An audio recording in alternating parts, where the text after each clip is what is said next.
Hello, my name is Amy and I am a drama practitioner on the Confident Creators Project, and today I'm going to be showing you an activity called Conscience Alley, which you can use as a tool for learning in your classroom. Conscience Alley is a really good activity for if you're looking at a story, perhaps with a character that has to make a decision.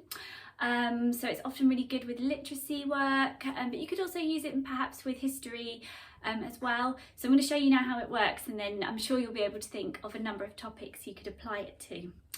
So today we're going to do Conscience Alley for Little Red Riding Hood in the story of Little Red Riding Hood, and we're going to think about the moment that she strays off the path.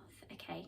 So of course, often in our heads we have lots of conversations with ourselves and try to weigh up the odds of making a decision. And this activity really looks at that and puts it into practice for children.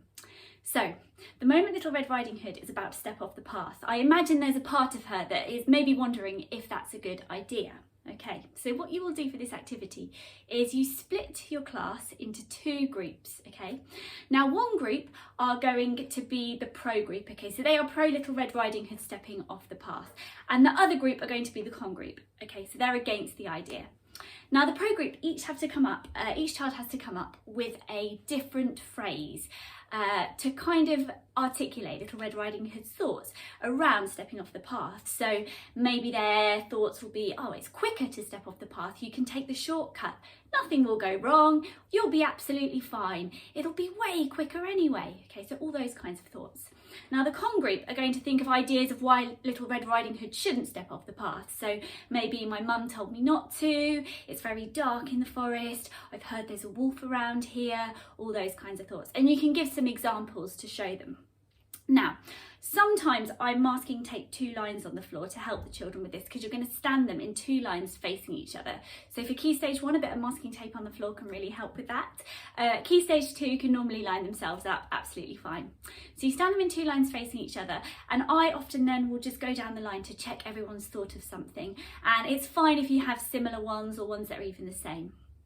Then what's going to happen is, as the teacher, you will walk down between the two lines, and as you walk past the children, they will whisper their thoughts to you. And I'm going to just demonstrate that a little bit now, so the kinds of things they might say. You'll be fine. You'll get there much quicker if you go this way. Oh, don't worry about it. You'll be safe. You want to get to Grandma quickly, don't you? Mum told you to stay on the path. It's not a good idea to take a different route. It looks very dark in the woods. Be careful. I've heard there's a wolf out there. It's not a good idea to go off the path. So once you've walked through, you can feed back to the children how it felt hearing their voices as you passed them in the Conscience Alley.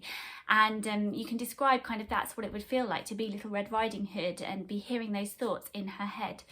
I also often choose one or two children to walk through and feedback on how it felt for them hearing all those thoughts. And it can open up some really nice discussion about how sometimes we have to weigh up those odds in life and sort of have a more philosophical discussion about it as well.